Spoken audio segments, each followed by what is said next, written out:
መካንነት እንግዲህ ብዙ አይነት መፍትሄዎች ያሉት የጤና ችግር ነው። ከነዚህ መፍትሄዎች መካከል አይቪኤፍ ወይም ደግሞ ኢንቪትሮ ፈርቲላይዜሽን የምንለው አንደኛው መፍትሄ ነው። አይቪኤፍ በቴክኖሎጂ የታገዘ ጽንስ የመፍጠር ሂደት ነው። በአይቪኤፍ ጊዜ የሚሆነው ምንድነው? ጥንዶች በባለሙያ ታይተው አይቪኤፍ እንደሚያስፈልጋቸው ከታወቀ በኋላ በመጀመሪያ ለሴቷ ታካሚ እንቁላል ማሳደጊያ ወይም ደግሞ እንቁላል ማፋፊያ መድኃኒቶችን በመርፌ መልክ በየቀኑ ትወስዳለች። ከዛ በኋላ በየ2 በየ3 ቀን በአልትራሳውንድ እየታየች እንቁላሎቹ እድገት ይታያል። እንቁላሎቹ የምንፈልገው የእድገት ደረጃ ላይ በሚደርሱበት ወቅት እንቁላል የመሰብሰብ ሂደት ወይም ደግሞ ኦቨን ፒክአፕ ወይም ደግሞ እንቁላል የመልቀም ሂደት ይከናወናል። ይሄ የሚሆነው ለታካሚዋ ማደንዘዣ በመስጠት በአልትራሳውንድ እየታየ እንቁላል ይሰበሰባል። ከዛ በኋላ ከባለቤቷ የዘር ፈሳሽ በመውሰድ የተሰበሰበው እንቁላልና የባለቤቷ የዘር ፈሳሽ ጽንስ የመፍጠር ሂደት በላቦራቶሪ ይከናወናል። ከዛ በኋላ የተፈጠረው ጽንስ በ3ኛው ቀን አሊያም ደግሞ በ5ኛው ቀን ወደ ታካሚዋ ማህፀን የማስተላለፍ ሂደት ወይም ደግሞ ኢምብሪዮ ትራንስፈር ይኖራል ማለት ነው። ስለዚህ አይቪኤፍ ቴክኖሎጂ የምንለው ይሄኛው ነው። እንግዲህ ያው ሁሉም የማህፀንነት ችግር በአይቪኤፍ የሚታከም አይደለም። በአይቪኤፍ የሚታከሙ ችግሮች አሉ፣ በሌላ መንገድ ደግሞ የሚታከሙ ችግሮች አሉ። በአሁኑ ወቅት በሀገራችን ላይ አይቪኤፍ የሚሰጠው በመንግስት በአንድ ተቋም ነው። ይሄም በቅዱስ ጳውሎስ ሆስፒታል ብቻ የሚሰጥ አገልግሎት ነው። በ5 አመት ውስጥ ከ5000 በላይ የሚሆኑ ጥንዶች ይህን የአይቪኤፍ አገልግሎት አግኝተዋል። ከጳውሎስ በተጨማሪ ደግሞ በግል 3 ወይም ደግሞ 4 የሚሆኑ ተቋማት የግል ተቋማት በአዲስ አበባ ውስጥ ይህን አገልግሎት እየሰጡ ይገኛሉ። በቀጣይ ቪዲዮ በአይቪኤፍ የሚታከሙ የማህፀን ችግሮች ምን እንደሆኑ እናያለን። አመሰግናለሁ። የአይቪኤፍ ህክምና ባይሳካ ድጋሚ ለመሞከር ተመሳሳይ የሆነ ወጪ ነው ወይ የምናወጣው የሚል ጥያቄ አለ። ሰላም ጤና ይስጥልኝ፣ ዶክተር ሰላም ይሁን ነኝ። የአይቪኤፍ ሂደትን ባያችሁት መሰረት እንቁላል ከተሰበሰበ በኋላ ላቦራቶሪ ውስጥ ከወንድ ዘር ፈሳሽ ጋር ይገናኛል። እንግዲህኛ ቆንጆ የእንቁላል ቁጥር የምንለው ከ10 እስከ 15 ያህል እንቁላል ካገኘን ጥሩ የሚባለው የእንቁላል ቁጥር ያ ነው። እንደዛ ከተገኘ በዛ ያለ ጽንስ ልናገኝ እንችላለን።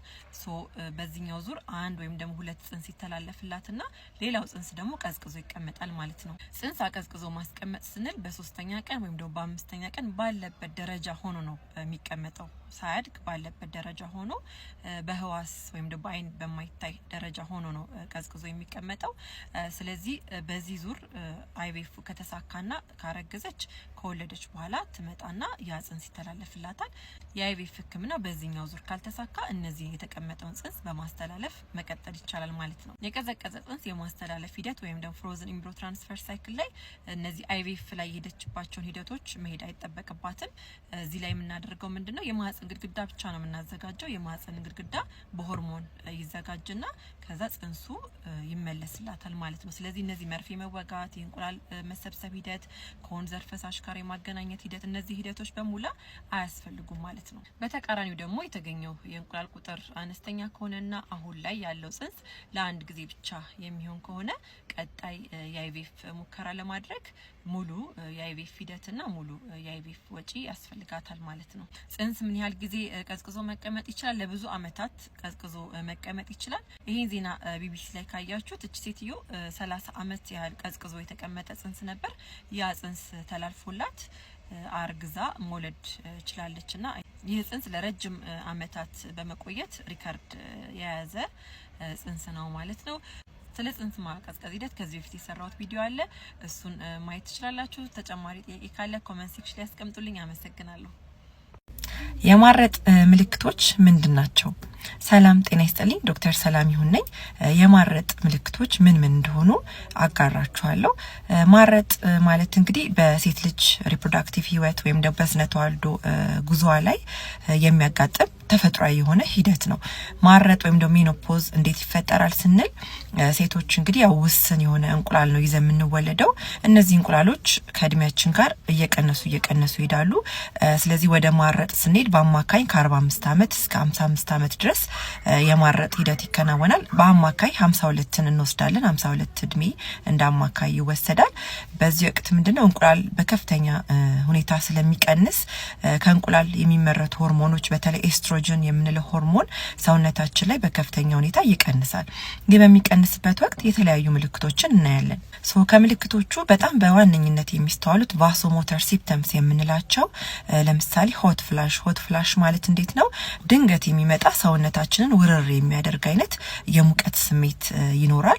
ሌላው የልብ ሲመታ የመሰማት ስሜት ኖርማሊ ቁጭ ስንል ልባችን ሲመታ አይሰማንም። በዚህ ወቅት ግን ፓልፒቴሽን የምንለው ወይም ደግሞ ልባችን ሲመታ የመሰማት ስሜት ይኖራል። በተጨማሪ ደግሞ ራስ ምታት እንዲሁም ደግሞ ሌሊት ላይ የላብ ስሜት ይኖራል። ሌላው ኮመንሊ የሚታየው ምልክት ደግሞ ዩሮጄኒታል ሲፕተም የምንለው ለምሳሌ የማህፀን ከረቤዛ የምንለው ወይ ቫጃይና የምንለው መድረቅና መሳሳት። ስለዚህ በግንኙነት ወቅት ህመም ይኖራል። የግንኙነት ፍላጎትም የመቀነስ ነገር ይኖራል። በተጨማሪ ደግሞ ሽንት ቶሎ የመምጣት ሽንት ሲመጣ የማጣደፍ ስሜት እንዲሁም ደግሞ ሽንት የመቆጣጠር የማቃት ስሜት ይኖራል። ሌላው የወር አበባ ዑደቷ ወይም ሳይክሏ ላይ የምናየው ለውጦች ይኖራል። ስለዚህ ወደ ማረጥ በምትሄድበት ወቅት በአንድ ጊዜ የወር አበባ አይቆምም። ብዙ ጊዜ የሚሆነው ምንድነው የወር አበባ ሳይክል የመዛባት እያሳለፈ የመምጣት ከመቆሙ በፊት እንደዚህ በ2 ወር በ3 ወር እያረገ እያሳለፈ መምጣት ከዛ ቀስ በቀስ የወር አበባ ወደ መቆም ይሄዳል ማለት ነው። ሌላው ምልክት ደግሞ ሳይኮጂኒክ ሲምፕተምስ የምንላቸው የሙድ መቀያየር ወይም የስሜት መቀያየር፣ የሆነ ሰዓት ላይ ደስተኛ ከነበር ከዛ ደግሞ መልሰን የመከፋት ስሜት፣ ኢሪቴብል የመሆን ቶሎ በነገሮች የመበሳጨት አንግዠስ መሆን፣ ነገሮች ላይ በጣም ካላግባብ የመጨነቅና የመብሰልሰል አይነት ስሜት፣ የእንቅልፍ መረበሽ ለምሳሌ ሌሊት ያለምንም ምክንያት ከእንቅልፍ መንቃት ሊኖር ይችላል። ነገሮችን በቀላሉ የመርሳት ሊያረጉ ያሰቡትን ነገር የመርሳት ወይም ፎርጌትፉልነስ እንዲሁም የድባቴ ስሜት ይኖራል። ከነዚህ በተጨማሪ ደግሞ የድካም ስሜት፣ ጡንቻ ላይ ህመም የመሰማት ነገር፣ ጆሮ ላይ የሚጮህ ነገር የሚመስል ስሜት፣ ጆሮ ላይ ጩኸት ያለ አይነት ስሜት ሊኖር ይችላል። እንዲሁም የቆዳችን መድረቅ እነዚህ ነገር ሊኖር ይችላል። በተጨማሪም የአጥንት መሳሳት ስለሚኖር ትንሽ አይነት ጉዳት ወይ መውደቅ ሲያጋጥም አጥንት በቀላሉ የመሰበር እንደዚህ አይነት ነገሮች ይኖራሉ። እነዚህ ምልክቶች ሲስተዋሉ እንግዲህ እርግጠኛ ከማረጥ ጋር የተያዙ ምልክቶች እንደሆኑ ለማወቅ ከደም በሚወሰድ የሆርሞን ምርመራ ኤፍኤስኤች፣ ኤኤምኤች የምንላቸው የእንቁላል መጠንን ሰውነታችን ውስጥ ያለውን የእንቁላል መጠንን የሚገልጹ ምርመራዎች አሉ። ስለዚህ እነዚህ ምርመራዎች በቀላሉ በማድረግ ምልክቶቹ ከማረጥ ጋር የተያዙ መሆናቸውን ማወቅ ይቻላል። ሜኖፖዝ ወይም ደግሞ ማረጥ ሁሉም የሰውነታችን ክፍል ላይ የሚያስከትለው ተጽዕኖ ወይም ደግሞ ለውጥ አለ። ስለዚህ ይሄ ነገር ቀላል ትራንዚሽን ወይም ደግሞ ቀላል የለውጥ ሂደት አይደለም። ብዙ ጊዜ ሰዎች ሲመጣባቸው ምንድነው የታመሙ ሌላ ህመም የገጠማቸው ይመስላቸዋል። እነዚህ ለውጦችን ማወቅ ምን ናቸው ምልክቶቹ የሚለውን ነገር ማወቅ በጣም ጠቃሚ ነው። ከዛ ደግሞ በሚቀጥለው ክፍል ላይ ምን ማድረግ ይቻላል፣ እነዚህን ምልክቶች በምን ማከም ይቻላል የሚለውን ይዤ እመጣለሁ። አመሰግናለሁ። በ40ዎች ውስጥ እያሉ የሚወልዱ ሰዎች አሉ። አንዳንዶች ደግሞ ገና በ30ዎች ውስጥ እያሉ እንቁላል ማለቅ አለ ይባላሉ። ይሄ ለምንድነው የመጣው የሚል ጥያቄ አለ። ሰላም ጤና ይስጥልኝ፣ ዶክተር ሰላም ይሁን ነኝ። እንግዲህ ይሄኛው የመጀመሪያው ምክንያት እርስ በርስ ያለን የእንቁላል ክምችት በተፈጥሮ ስንወለድ ያለን ይለያያል። አንዳንድ ሰው በዛ ያለ የእንቁላል ክምችት ሊኖረው ይችላል፣ ሌላው ሰው ደግሞ አነስ ያለ ሊኖር ይችላል። ስለዚህ አስተላለቁም ወይም ደግሞ እንቁላል የሚያልቅበት ፍጥነትም ከሰው ሰው ይለያያል ማለት ነው። አንደኛው ምክንያት ይሄ ነው። ሌላው ደግሞ ጄኔቲክ የምንለው ወይም ደግሞ በዘር፣ ለምሳሌ ሰዎች በዘር እህታቸው ወይ ደግሞ እናታቸው ላይ ቶሎ የማረጥ ነገር ካለ በዘር፣ ሌላ ሁለተኛው ምክንያት ይሄኛው ነው። ሌላው ደግሞ ሶስተኛው የአኗኗር ዘይቤያችን፣ ለምሳሌ ማጨስ፣ ጤናማ ያልሆነ የአኗኗር ዘይቤ፣ እነዚህ ነገሮች የእንቁላል ክምችት ቶሎ እንዲያልቅ ሊያደርጉ ይችላሉ። ሌላው ደግሞ ህክምናዎች፣ ለምሳሌ እንቁላል ላይ የተሰሩ ሰርጀሪዎች፣ ይሄ ሲስቴክቶሚ ለምሳሌ ተሰርቶ ከነበረ የእንቁላል ክምችትን ይቀንሳል። እንዲሁም ደግሞ ሌሎች በሽታዎች ለምሳሌ እንደነ ኢንዶሜትሪዮሲስ የካንሰር ህክምና ያደረጉ ሰዎች የእንቁላል ክምችታቸው ቶሎ ሊያልቅ ይችላል ማለት ነው። ስለዚህ በእነዚህ ምክንያቶች ከሰው ሰው የእንቁላል ክምችት ይለያያል ማለት ነው። በቀጣይ ደግሞ የእንቁላል ጥራትን ማሻሻያ መንገዶችን ይዤላችሁ ቀርባለሁ። ተከታተሉ። አመሰግናለሁ። ወንዶች ልጆች ያላችሁ ወላጆች ይሄ ቪዲዮ ለእናንተ ነው። ሰላም ጤና ይስጥልኝ፣ ዶክተር ሰላም ነኝ። እንግዲህ ወላጆች ወንዶች ልጆች እንደተወለዱ ማድረግ ያለብን የመጀመሪያው ነገር የዘር ፍሬዎቹ በዘር ፍሬ ከረጢት ውስጥ መኖራቸውን በእጃችን ቼክ ማድረግ ነው። ይህ ለምንድነው? አንዲሴንድ ቴስቲስ ወይም ደግሞ ያልወረዱ የዘር ፍሬዎች የሚባል ሁኔታ ስላለ ነው። ያልወረዱ የዘር ፍሬዎች ማለት ምንድነው? በቦታቸው ላይ የዘር ፍሬ ከረጢት ላይ የሌሉ በአንዱ ወይም ደግሞ በሁለቱም በኩል የሌሉ የዘር ፍሬዎች ሲኖሩ አንዲሴንድ ቴስቲስ እንለዋለን። ይህ ሁኔታ እንዴት ይመጣል ስንል እንግዲህ በተፈጥሮ ሂደት ህጻናት በእናታቸው ሆድ ውስጥ እያሉ የዘር ፍሬዎች ከህጻናት ሆድ ተነስተው በብሽሽት በኩል አድርገው ስፔሻሊ የእርግዝና የመጨረሻ ሳምንታት ላይ ወደ ዘር ፍሬ ከረጢት ይወርዳሉ። ታዲያ የተፈጥሯዊ ሂደት ሳይፈጠር ሲቀር አንዲሴንድድ ቴስቲስ ወይም ደግሞ ያልወረደ የዘር ፍሬ ያጋጥማል ማለት ነው። ይህ ክስተት በአንዱ ወይም ደግሞ በሁለቱም የዘር ፍሬ ሊያጋጥም ይችላል። በአብዛኛው በአንደኛው የዘር ፍሬ ብቻ ነው የሚሆነው። በሁለቱም የመፈጠር እድሉ ከ10 እስከ 20% ነው። ይህ ሁኔታ ሁሉም ህጻናት ላይ ያለ አይደለም። ይህ ሁኔታ የሚከሰተው በቀናቸው የተወለዱ ህጻናትን ስናይ ከ2 እስከ 5% የሚሆኑ ህጻናት ይህ ያጋጥማቸዋል።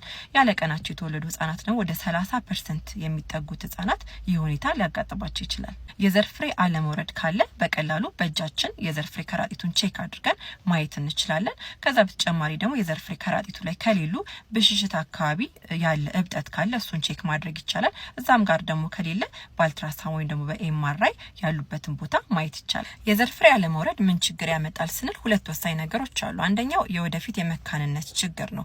ይህ ለምንድን ነው የሚሆነው? በተፈጥሮ ስናይ የወንድ ዘር ፍሬ ከረጢቶች ከሰውነት ዝቅ ብለው ነው የሚገኙት። ይህ ሆነው ደግሞ ለምንድን ነው? የወንድ የዘር ፈሳሽን ለማምረት ከሰውነት ዝቅ ያለ ሙቀት ያስፈልጋል።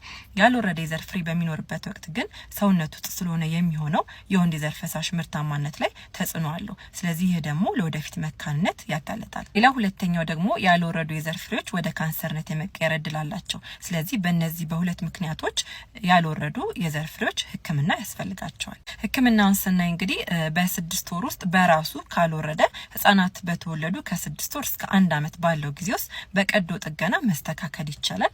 ቀዶ ጥገናው በተቻለ መጠን እርሊ ወይም ደግሞ ባይዘገይ ይመከራል። ቢዘገይ ከ18 ወር በላይ መዘግየት የለበትም። ምክንያቱም ሕክምናው በዘገየ ቁጥር ቅድም ያልኳችሁ ሪስኮች ወደፊት የመካንነትና ወደ ካንሰር የመቀየር ሪስኮች ስለሚጨምሩ ሕክምናውን ከ6 ወር እስከ 1 አመት ባለው ጊዜ ውስጥ ቢደረግ ይመከራል። ወላጆች እንግዲህ በቀላሉ የዘር ፍሬ ከረጢትን ቼክ በማድረግ ይህ ሁኔታ መኖር አለመኖሩን ቼክ ማድረግ ይቻላል። ጥያቄ ካለ ኮሜንት ሴክሽን ላይ አስቀምጡልኝ። አመሰግናለሁ። ሰላም እንዴት ናችሁ? ትንሽ ጉንፋን ይዞኛል ሰው ለድምጼ ሶሪ። ዛሬ የምነግራችሁ ስለ ሪትሮግሬድ ኢጃኩሌሽን ነው። ሪትሮግሬድ ኢጃኩሌሽን ማለት ምንድነው? ወንዶች በጾታዊ ግንኙነት ወቅት ልክ ኦርጋዝም ላይ ሲደርሱ ወይም ደግሞ የስሜት ጣራ ላይ ሲደርሱ የወንድ ዘር ፈሳሽ ወደ ውጭ ይወጣል። ይሄ የምናውቀው ኖርማል ሂደት ነው። ይህ ሳይሆን ሲቀር ወደ ውጭ በመውጣት ፋንታ ወደ ኋላ የዘር ፈሳሽ ወደ ኋላ ተመልሶ ወደ ሽንት ፊኛ ሲገባ ይህ ሁኔታ ሪትሮግሬድ ኢጃኩሌሽን እንለዋለን። የወንዶችን ኖርማል አናቶሚ ወይም ደግሞ ያፈጣጠር ሁኔታ ስናየው ሽንትና የዘር ፈሳሽ በኮመን መንገድ ወይም ደግሞ በጋራ መንገድ ነው የሚወጡት። ዩሬትራ እንለዋለን። ወደ ውጭ የሚወጡት በተመሳሳይ መንገድ ነው። ስለዚህ ምንድነው የሚሆነው? ጾታዊ ግንኙነት ወቅት የወንድ ዘር ፈሳሽ ወደ ፊኛ እንዳይመለስ ወይ ወደ ፊኛ እንዳይገባና ከሽንት ጋር እንዳይቀላቀል እዚች ፊኛ ስር ብላደር ኔክ የምንላት ፓርት አለች። እዛ ቦታ ላይ የምትዘጋ ነገር አለች። ሰዎች የምትዘጋው ነገር ስራዋን በአግባቡ መስራት ካልቻለች አሁን ያልኳችሁ ሁኔታ ወይም ሪትሮግሬድ ኢጃኩሌሽን ይፈጠራል ማለት ነው። ይህ ሁኔታ ያለባቸው ወንዶች ምን ምልክት አላቸው ስንል ጾታዊ ግንኙነት ላይ ወይ በጣም የሚወጣው ፈሳሽ ወይ በጣም አነስተኛ ነው፣ አሊያም ደግሞ ምንም አይነት ፈሳሽ አይወጣም። አንደኛው ምልክት ይሄ ነው። ሌላ ሁለተኛው ደግሞ ምንድነው? ከጾታዊ ግንኙነት በኋላ ሽንታቸውን ሲሸኑ ቅድም እንዳልኩት የዘር ፈሳሽ ወደ ኋላ ይመለስና ሽንት ፊኛ ውስጥ ነው የሚገባው። ስለዚህ ሽንታቸውን ሲሸኑ ሽንታቸው የወንድ ዘር ፈሳሽ ስለሚኖረው ይሄ የመደፍረስ ነገር ወይም ክላውዲ የመሆን ነገር ያስተውላሉ። ሌላው ሶስተኛው ደግሞ የመካንነት ችግር ነው። የወንድ ዘር ፈሳሽ ወደ ውጭ ስለማይወጣ ወደ ሴቷ ብልት አይደርስም። ስለዚህ የመካንነት ችግር ሊያጋጥማቸው ይችላል ማለት ነው። እነዚህ ምልክቶቹ ናቸው። ይህ ነገር ከምን ይመጣል፣ ህክምና ውስጥ ምንድነው የሚለውን ደግሞ በቀጣይ ፓርት እሰራላችኋለሁ። መልካም ቀን።